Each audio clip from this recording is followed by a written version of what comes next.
festive. Some lovely Christmas tunes there. Darlene Love, she's just, well, it's all to do with that Phil Spector sound and all the rest of it. I was feeling quite festive yesterday. Every year we've made this decision, myself and Graham, because he did it with his mum and his family. Every year they'd go to Bridgemeter because they do that Christmas display and buy a bauble each to go on the Christmas tree. So after years and years, you've got loads of different baubles on the tree. Like that. It's really nice, isn't it? So a few years ago, last year we bought a robin and he sat on the tree. And then we went this year and instead of buying one each, we ended up with 6 randomly because they're quite expensive. They're like £3 each when you can buy a pack of baubles for £3. But the reason we ended up with 6, it was kind of my fault, really. We had get away. Funnily enough, I found this. I found a little moose that I wanted on my Christmas tree, so I bought him. And then I started feeling sorry. We're walking round, and then there was just this glittery red bird bauble that you clip onto your Christmas tree, and it was so pretty, and it was just sat on his own, and it was obvious that someone had picked him up and then just put him back somewhere randomly, and I was like, he's not going to fulfill his Christmas destiny. He's just going to sit on that table there. I was so upset, so I had to buy him. But then when I went and showed him to Gray, I was like, I'm going to have to get this as well because I can't leave him on the shelf on his own. It's just too sad. And he's like, oh, well, they've got gold versions there, so we've got a gold one as well. So, just because I'm daft when it comes to things that are shaped like creatures. Yeah. That is heartwarming. I would say pathetic is the word for it, David. You've not mentioned the greyhounds on top of your Christmas tree. I know. I didn't get a chance to say this last week. When the Greyhound Rescue were in last week, they left, and then Ian came back into the studio. He's like, oh, I've got you a present. And 2 little greyhounds, so he's on the top of our Christmas tree. It looks a bit like Gromit. It does. He actually looks a little bit like Kevin, who was in the studio. the greyhound. Yeah. That's not a name for a dog, Kevin. They must run out of names, though. They have 12 greyhounds at a time. So, you can't use the same ones again and again, can you? Yeah, but you could do it like hurricanes. But Kevin suited him. He was a Kevin. Was he? If you met him, you'd understand. Okay. Yeah. Okay. Christmas songs. You were saying just while we were off air, you've got one on your website. So first of all, we need to know where your website is and where people can find you. Yeah.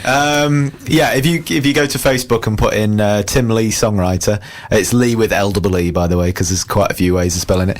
And if you go on Twitter, I think it's Tim Lee Songs. All one word. Yeah, I think that's what you tagged us in on earlier anyway. Yeah.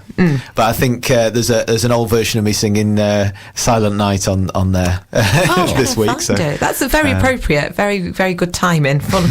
There it is, I can see that. Yeah, dead easy. I've just put in your name and scrolled down. I thought about playing it live, but I couldn't remember all the words. So. Yeah, you don't, unless David wants to sing along with you.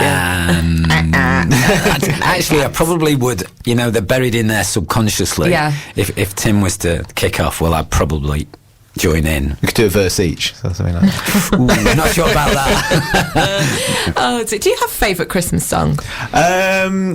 I think Silent Night is probably my favourite sort of old carol. I think from sort of Christmassy pop songs, it'd be Fairy Tale of New York, I think. Yeah, we've got that coming up soon. That's one of my favourites. It's not just thrown together. It's not just thrown together. No, you've not had the chance to say that this week, have you? Have we got any other sort of Christmas-related cold stories to go with our... I haven't got a cold one, but I have got an advance warning of 46 hours of your life that are going to just disappear over the next week or so. Oh, is this Christmas? The average Brit will watch 46 hours of telly. Wow. Including 13 films, 8 soap episodes, 11 comedy shows. I don't watch soaps, so how many hours does that eliminate from my 46 hours? 8 soaps is half an hour each, is this soap?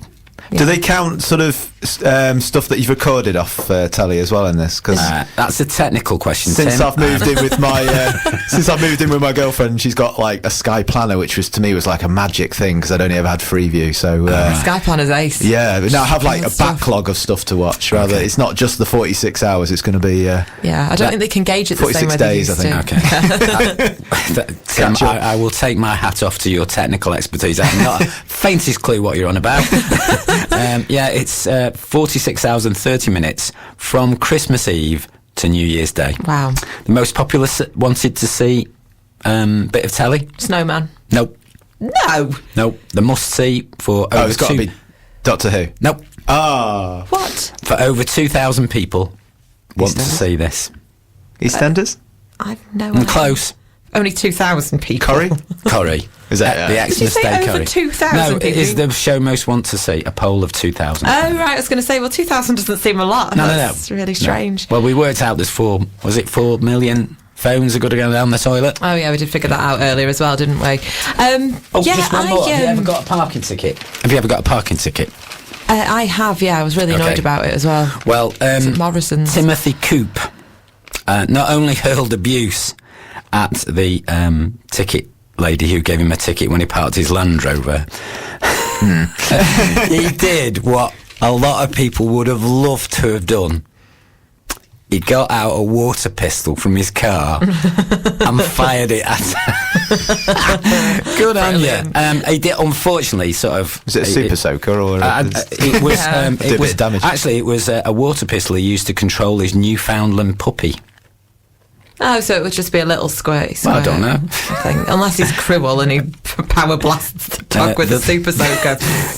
The parking lady was distressed and humiliated as her white blouse went see-through.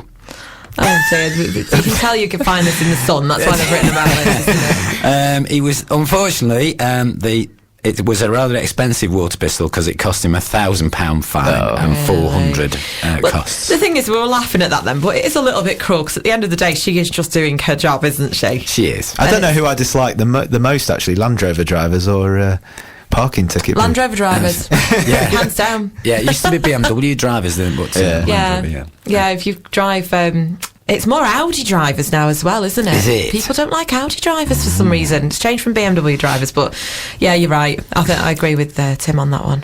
Good. Definitely. Should we play another song? We have got a Fairy Tale of New York coming up shortly. That will be in the next 3 minutes or so, and then followed quickly after with another song from Tim. We haven't decided which one he's singing yet, but we'll figure it out while